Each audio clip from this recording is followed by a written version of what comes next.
So I was tinkering around with my GoQube set and I was using the companion angles and I did something and it actually came out to be quite successful. So I'm going to share with you what that something is in today's video. Hi, my name is Tammy. I'm a human being and let's get into it. So what's so special about this block is that I used first of all, I used the 6-inch GoQube mix and match set, and I also used the Angles companion set. I was able to fussy cut some areas of fabric so that I can have the proper orientation of this block. Let me show you an alternative block that I created that also has some fussy cutting elements to it.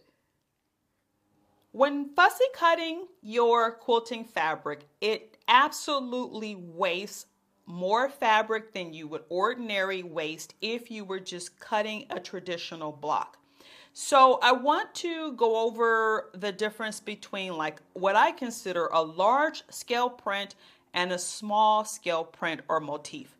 So with this fabric here, you can see that we have these different elements of, I think this is a crane, a crane here. And then we have this segment here, this motif that's like a cloud. And then the pattern repeats itself. And so what I mean by large print or large scale is that, say for instance, we really liked this area, this entire area here. This would need to be considered when you selected your die or your block, because essentially you would need to like cut that whole space out versus what I would consider a smaller scale motif, which is this one. And I'll show you in just a second how it matters that you have each motif is like this little circle with the fish in the center compared to this one where the surface area is a lot larger. In order to make this block, I used 4 dies. The first die I used was die number 1, which is the square. The second die I used was die number 15, which is the kite shape. And this die is from the Angles companion set. The third die I used was die 13, and this is the triangles in the square die, and this is also from the Angles companion set. The fourth die I used was the triangles in the square die, and it's die number 14, and this one is from the Angles companion set. So if we go back to the block of discussion here, there are 2 areas that have the angle die. It is the this one here, which is the kite shape, and this one here is the triangle in the square. And so when you're thinking about fussy cutting, you want to consider the actual element or shape that you'll be cutting, and does that motif fit nicely within the shape that you're cutting? What I've done here is I've taken the die. So this again is die number 13. It is the triangles in the square die, and this is die number 15. It is the angles die, and both of these dies are from the Angle companion set. And I just took regular paper and I cut myself a template. So I just put the paper on top, put the mat, and just ran it through the cutter. And then I ended up with this template. Now, the reason why you see I call this peekaboo window here in the center, essentially when I cut it, I folded it in half, and then I just cut out this little window. The reason why I did that is because when I go to fussy cut the fabric, I want some viewing area. I want to see if the element of the motif that I'm capturing is actually in the correct space. So let me show you what I mean by that. So let's consider this here fabric. And I'm going to show you on both fabrics so that I can illustrate to you the difference between a larger scale motif and the smaller scale. So say for instance, we want to cut this crane. We want this to be the dominant motif in our element when we cut it. what I'll do is take my template and I'll sort of hover around and, you know, shimmy it around and get it just so. And as you see here, this little window, it doesn't show me all of the area, but it gives me enough of a hint to say, hey, you know what? I definitely want to cut that crane. I want the crane in the center of the shape. And therefore I can see right here that I am successful in that positioning. So what do we do from here? So on the back of this template, I just used some painter's tape, and I used painter's tape because in my experience, painter's tape, when you place it on your fabric, it doesn't harm the fabric at all. Plus, it's repositional, so I can use it over and over without having to attach more tape. I find that with Scotch tape, the clear Scotch tape, when I put that on and I take it off, I can't reuse it as many times as I can painter's tape. So this one's been used and is flattened, but what you can see here is, imagine that, let's go back and place this right over that crane. So it's right there. So essentially it's stuck. So if I, you know, shimmy it like this, it won't fall off. And that stickiness of the template to the fabric allows me to do this, which is remove it from my surface and place it on the die. So you see how it's not coming off because I have that painter's tape.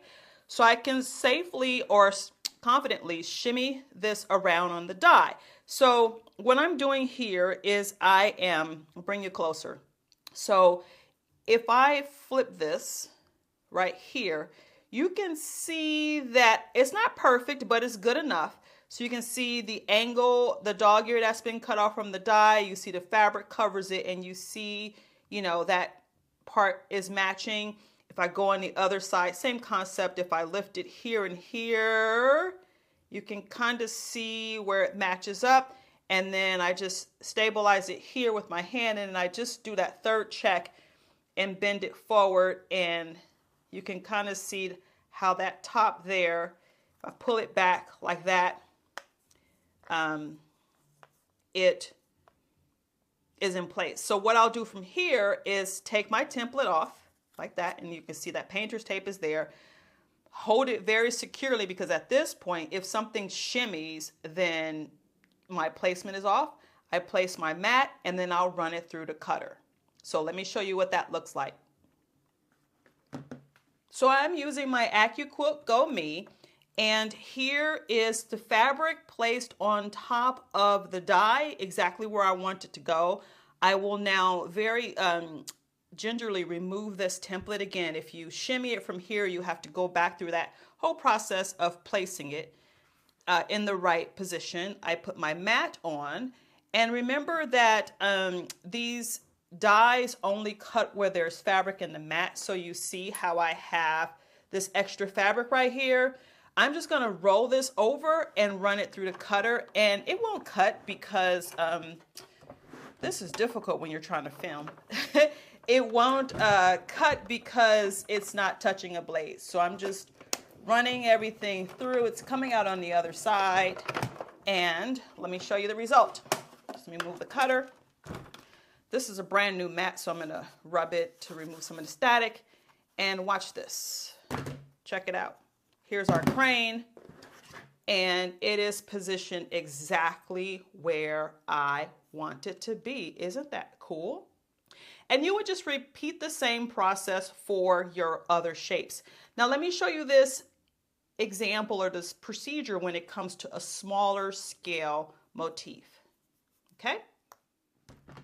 So here's that smaller scale motif, again, the fabric, and I am going to cut out the kite shape.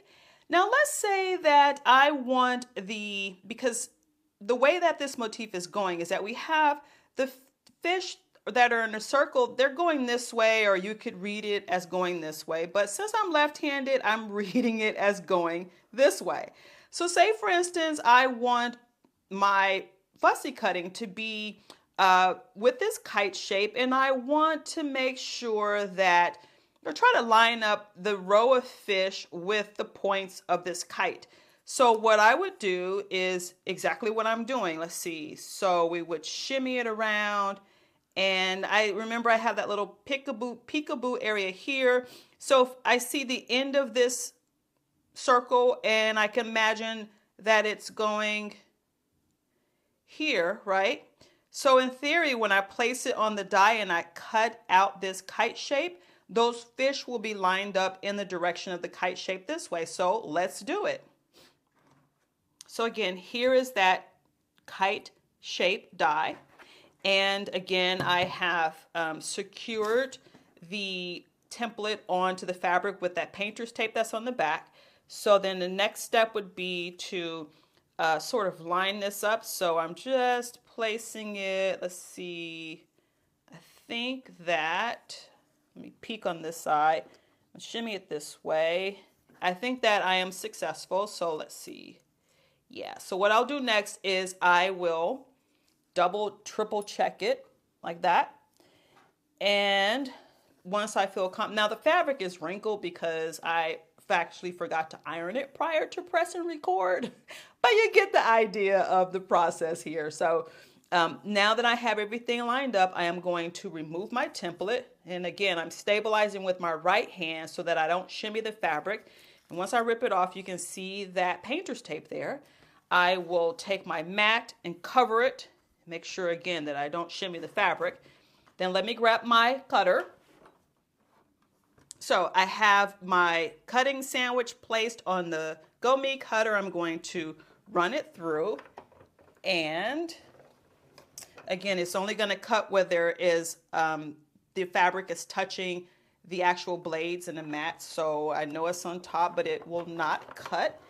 And I'm just running it through and then pulling it out on the other side. And then let me just remove some static. And then ta-da, ta-da, we have our kite shape. And remember, the object of the game was to sort of get those circle motifs lined up from north to south, if you will, on the kite die. And I think I was successful. Now for part 2 of this tutorial, I am going to show you how to place your fabric on die number 14, which is the edges of the triangles in the square. Now this die is directional. So what that means is when you place your fabric on this die, or sometimes we fan fold our fabric when we're cutting with our AccuQuilt dies, but this one you do not want to fan fold. As well as the kite shape and the other shape that I cut, no fan folding. You want to make sure that the direction that your motif or your fabric is going in is a proper direction. So let me show you what I mean. So to complete, I'm using different color fabrics so that hopefully it shows up on camera better. So in order to make this kite shape a square, you have to add this triangle element to this side and that side. And the same thing with the triangle. You need to add the corners to make it a square. So in order to do that, you have to have like this triangle facing a certain way and that triangle facing a certain way, because if you don't, you'll end up with something like this. I call this my blooper unit. And the reason why it's a blooper is because we have that kite shape here. It's larger because I use my 9-inch cube. We have this kite shape here, and then we have those triangles in the square. But because I didn't know what I was doing, I did not understand that these were directional shapes. When I went to sew it, I was like, hold up, like this is not a square. Like, I don't know what this shape is, but this ain't right. So after painstakingly figuring it all out, I came up with this. This, my quilty friend, is my test block. So what I've done is I've taken that kite shape, and once I figured out, you know, my ups and my downs and my all arounds and how to piece it together so that it actually ends up a square, I said, never again will I make that mistake and waste all that fabric. I am making a test block, and I will use it every time I cut this shape. So as you can see here, I have the word, and this keeps flopping over because look, I did the same thing for triangles in the square. I thought that once I cracked the code for the kite shape, being that this is an up piece and that's a down piece, I thought, hey, you know what? It's the same thing for the triangle in the square, and it's not. as you can see here, they're opposites. So again, instead of sewing a whole test block, I just put it on a Post-it to remind myself. But what we have here is that kite shape, and this triangle was fabric that was cut facing up, the right side up on the die, and this triangle was fabric that was facing right side down on the die. So let me show you. Same thing for this Post-it. Let me show you what that means. So as you can see here, I have this fabric, and this was cut with the right side down. And how do I know? Because if I do cut two, if I flip it, you can see that this is the right side.